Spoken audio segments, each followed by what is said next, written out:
Hi,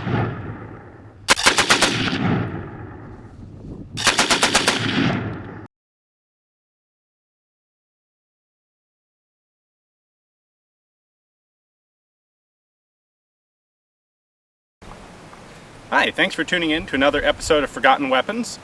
We have a really cool rifle out today. This is a ZH29. This was a developmental Czech semi-auto service rifle. These were designed in the late 1920s. Obviously, as you can tell from the name, they were first produced in 1929. These went to a couple different countries. They were sold to Ethiopia, they were sold to China, and they were also sold to Siam. This particular one was in the Chinese order. Didn't see much actual use. It's in really nice condition. We're going to do some shooting of it today. We're going to show you some close-ups of how the gun works. It's got some real interesting, unusual features, and I think you'll enjoy it.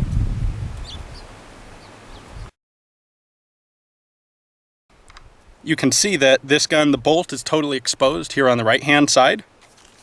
On the left-hand side, you've got just the receiver.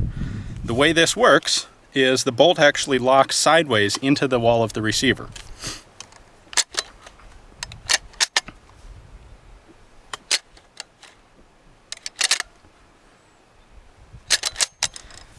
It will lock open when the magazine's empty. And here's an unusual feature. The way you close the bolt is actually to pull the trigger. And then the second time you pull the trigger, it will fire a round, if there's a round in it. The magazine that these guns use is actually pretty much identical to the ZB26 and ZB30 magazines that the Czechs were building around the same time.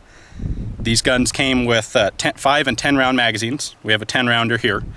And they were, in the field, they were to be reloaded using stripper clips. So kind of like the Lee Enfields and a lot of other guns of the era. While it has a detachable magazine, it's primarily intended to be used with the same magazine all the time and reloaded via stripper clips.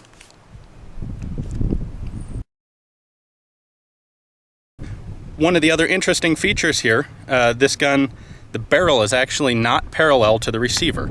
You can see that the rear sight is right smack in the middle, and the front sight is offset. And that's an artifact of the side locking mechanism.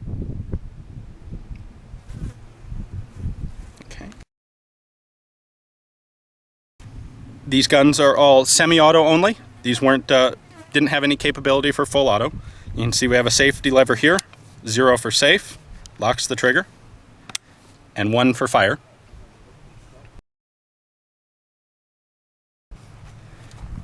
One thing that makes these rifles fairly distinctive looking is this aluminum section of the handguard. This was actually added just to make cooling more effective. The aluminum soaks up the heat from the barrel, and the fins help cool it down. Nothing real special, just a chunk of aluminum on the front end instead of all wood.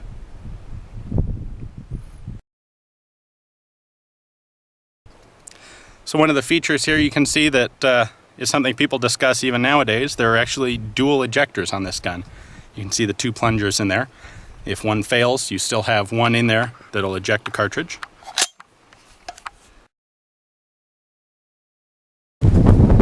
So at the time these were developed, this was marketed as a standard military service rifle.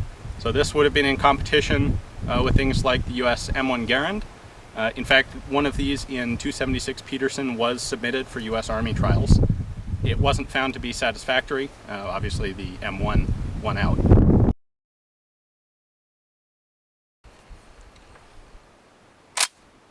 First trigger pull closes the bolt.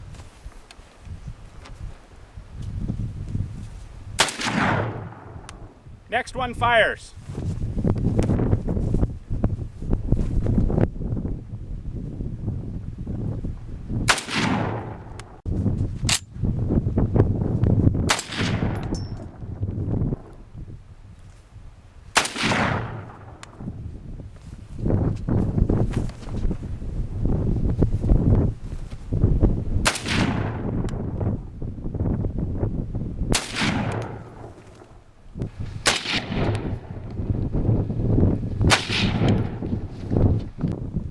Locks open when it's empty.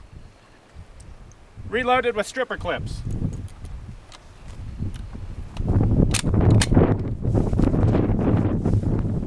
5 rounds in. This bolt closing with the trigger is not the safest thing I've ever seen in my life. 1 pull to close it.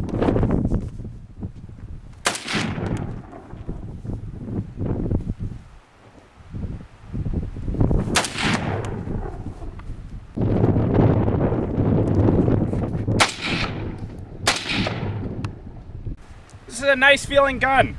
The sights are a little bit low. You really have to pull your head down on the stock to shoot well. And I think I really want to make sure I don't touch that chunk of aluminum out there.